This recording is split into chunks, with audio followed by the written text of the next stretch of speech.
अगर सिर्फ इमरान खान और पीटीआई को दबाने के लिए अगर सारे इदारे इस्तेमाल होंगे तो लोगों का ट्रस्ट खत्म हो जाएगा। आज भी ये कहा जाता है कि चीफ ऑफ आर्मी स्टाफ जनाब करप्शन के खिलाफ बड़ा काम कर रहे हैं। मैंने पहले भी कहा था, बहुत अच्छी बात है, लेकिन अच्छा होगा कि करप्शन को खत्म करने का आगाज अपने इदारों से करें, आप जर्नलों से करें, आप उन अपने यूनिफॉर्म पर्सन से करें जिनके ऊपर बड़े सीरियस चार्जेस ऑफ करप्शन भी हैं और रहते हैं अक्सर।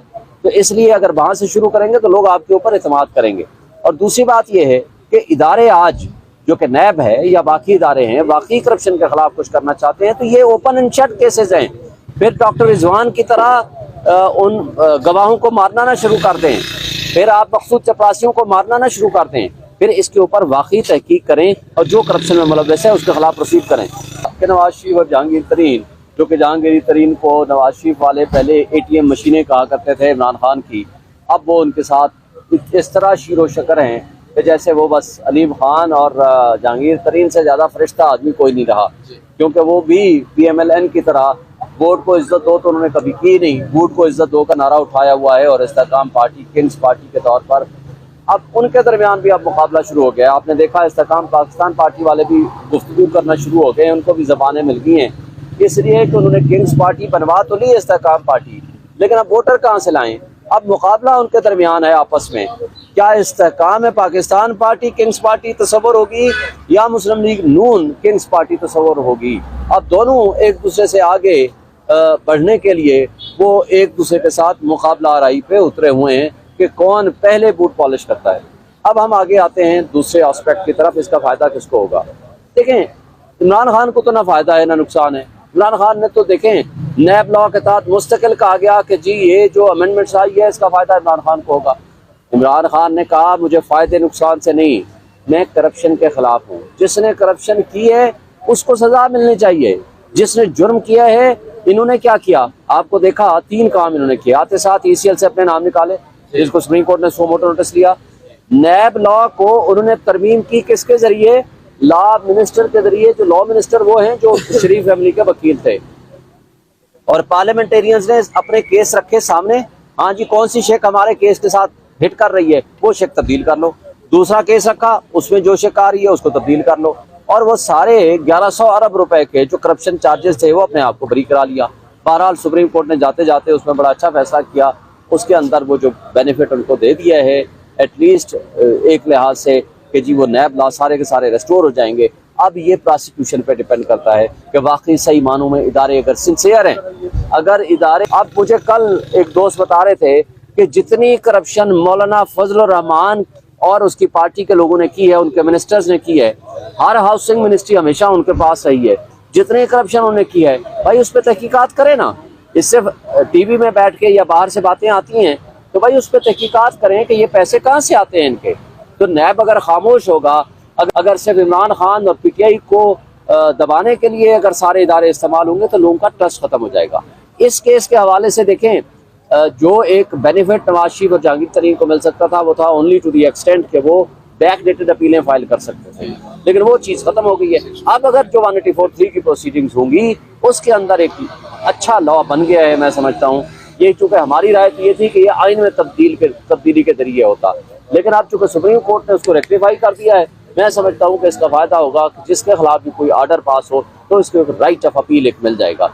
लेकिन जो 50 साल पुराने मुकदमात थे, 10 साल पुराने मुकदमात थे, 20 साल पुराने मुकदमात थे जो ऑलरेडी फाइनल कल्मिनेट हो गए थे, उनको राइट ऑफ अपील देना ये बदनीयती भी थी। और सुप्रीम कोर्ट के एक यूनिवर्सली एक्सेप्टेड एक प्रिंसिपल है क्लोज्ड एंड पास ट्रांजैक्शन, वो उसके हिट में आता था, इसलिए वो राइट वापस ले लिया गया, उसको अल्ट्रा वायरस डिक्लेयर। सर एक और चीज बताइएगा कि इस वक्त जो है चीफ जस्टिस ऑफ पाकिस्तान ने बड़ा फैसला दे दिया प्रैक्टिस एंड प्रोसीजर बिल के ऊपर, ये बताइएगा कि नवाज शरीफ की वापसी में अब किस किस्म का रिलीफ अदालतें दे सकती हैं या नहीं दे सकती। दूसरा सवाल यह है कि इलेक्शन की बहुत सारी जो एप्लीकेशंस हैं पीटीआई की भी वो इलेक्शन ना करवाने की पेंडिंग है सुप्रीम कोर्ट के अंदर, तो इस फैसले के बाद अब चीफ जस्टिस के ऊपर कितनी भारी जिम्मेदारी आयद होती है कि वो इनको भी जो है वो जल्द समाअत के लिए मुकर्रर करें। देखिए, पहली बात तो ये साबित है कि नवाज शरीफ एक भगोड़ा और इश्तिहारी मुजरिम है। मुजरिम को कभी भी कोई और बेल, प्रोटेक्टिव एटसेट्रा नहीं मिल सकती। अनटिल वो आएंगे, जिसने मिसयूज ऑफ बेल की हो उसको जमानतें भी नहीं मिला करती। ये पाकिस्तान में या दुनिया की तारीख में कोई ऐसी नज़ीर नहीं मिलती। इसलिए मैं नहीं समझता कि अगर वो उतरेंगे तो जेल जाएंगे सीधा, उनके अलावा कोई ऑप्शन नहीं है। और जहाँ तक आपने कहा है कि इलेक्शन के हवाले से अब 2 केस बड़े अहम हैं। सिविलियन का मिलिट्री ट्रायल, वो फौरी तौर पर केस लगना चाहिए। बिल्कुल आज हम एप्लीकेशन भी दे रहे हैं मेरा ख्याल है, और हम इसके ऊपर भी स्ट्रेस करेंगे कि इसको फौरी तौर पर लगाया जाए। और दूसरा जो केस है वो भी बहुत अहम है, वो उसको तो बल्कि प्रायोरिटाइज करना पड़ेगा, क्योंकि 90 डेज़ का इलेक्शन का केस है। 90 दिन आइन कहता है आर्टिकल 224 में कि 90 दिन से ऊपर ओवर एंड अबव इलेक्शन नहीं जा सकता। 2 सूबों में पहले ही गैर आइनी हुकूमतें बैठी हुई हैं। तो मेरा ख्याल है कि ये 2 अहम केस हैं और सुप्रीम कोर्ट के ऊपर भारी जिम्मेदारी आयद होती है। इसको फौरी तौर पर सुने और इसको अगले हफ्ते में मंडे में लगाएं और इसको डे टू डे हियरिंग करें। सर, पीटीआई की लीगल टीम के अंदर इख्तलाफात की खबरें भी आई और बयानात भी आए, तो इख्तलाफात खत्म हो गए हैं या अभी बरकरार है? नहीं, किसी किस्म के इख्तलाफात नहीं है। और लीगल टीम के सरबराह है हामिद खान साहब, वो जिसको इंगेज करते हैं, जिसको वो ऑथोराइज करते हैं, वो केस करता है, और इस तरह की कोई बातें ऐसी नहीं है। नैब कवानीन को मुस्तरद किया गया था जस्टिस की जानिब से, उमर बनियाल की जानिब से, तो क्या वो भी अभी उसमें की जा सकेगी? साथ में रिव्यू ऑर्डर एंड जजमेंट के हवाले से भी एक कालजम करार दिया गया था, वो भी दोबारा से नहीं, review of judgment and order तो फाइनलिटी इख्तियार कर गया है। उसको खिलाफ किसी ने ना रिव्यू किया है, ना ही किसी ने अपील फाइल की है, लिहाजा वो तो इशू क्लोज डाउन हो गया, तो वो लॉ ख़त्म हो गया। अब जहाँ तक इस बात का ताल्लुक है नैब लॉ वाला, नैब लॉ का भी ख़त्म हो गया, इसलिए कि उसके खिलाफ भी अब के बाद सिर्फ रिव्यू हो सकता है, लेकिन गवर्नमेंट रिव्यू कर सकती है या अपील फाइल कर सकती है। लेकिन गवर्नमेंट मेरा नहीं ख्याल कि वो करेगी, क्योंकि गवर्नमेंट तो इसमें एज सच सिर्फ वो पार्टी है, और जो करेगा इसका मतलब है कि ये सोच समझ के करेगा कि वो करप्शन को फरोग देना चाहते हैं। हफ्ते में मंडे में लगाएं और इसको डे टू डे हियरिंग करें। सर, पीटीआई की लीगल टीम के अंदर इख्तलाफात की खबरें भी आई और बयानात भी आए, तो इख्तलाफात खत्म हो गए हैं या अभी बरकरार है?